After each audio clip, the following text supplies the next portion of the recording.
faktorët me të cilën ata i shtruan procesin elektoral në farsë elektorale.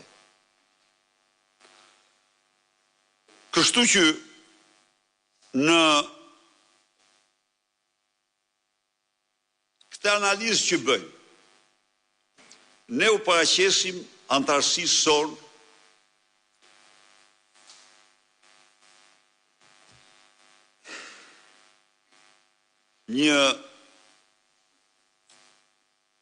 një përmbledhje të shkurtër, sigurisht se gjatë e ka cili doj ta lexojë ta gjejë, të gjitha këtyre gjetjeve dhe krahas tyre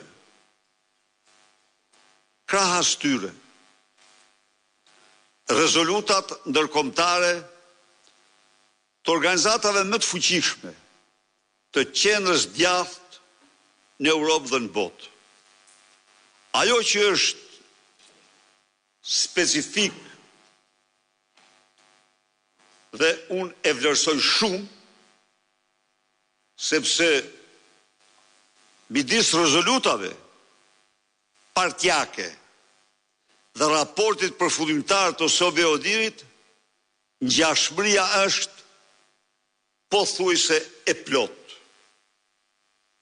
Se mund të thot kush që këto rezoluta janë partjake, linjë partjake, por nuk thot do të kush kur se 300 vëzhgues me kryetar, me kryesim të përfaqësues të Këshillit të Europës, të Asamblesë Parlamentare, Parlamentit Evropian dhe Asamblesë Parlamentare të OSBE-s, kanë linja partjake. Në këtë kuadër,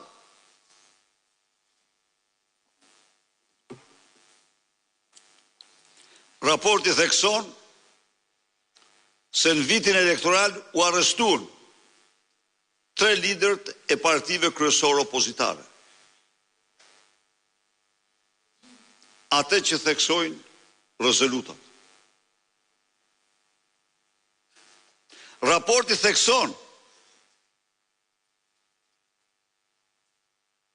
se në shqyrtimin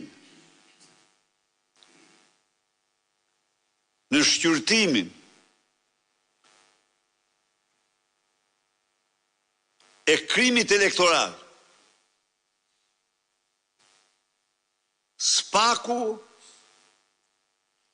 skapi partisë ishte indiferent.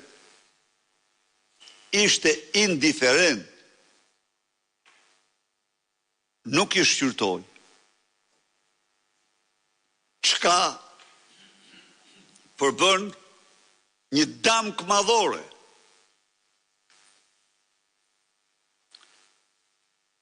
Në qëndrimin ndaj lirisë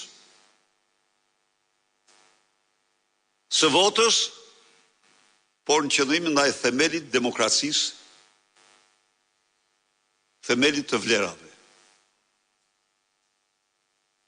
Raporti ndërkombëtar thash është e rëndësishme të jashtëzakonshme që shpreh me terminologji të institucioneve ndërkombëtare ato që shprehin rezolutat e mëparshme. Krimi organizuar, thot raporti, ishte aktiv në zgjedhje në Elbasan, në Durrës, në Lezhë dhe një seri rrethësh tjera. Rikujtoj këtu një deklaratë të deputetit të nderuar Michael Gahler, që është referent, është raporter i grupit është koordinator i grupit parlamentar të Partisë Popullore në Parlamentin Evropian. Ai deklaroi para Asamblesë Politike të EPP-s se në Shqipëri krimi organizuar nuk lejon rotacionin.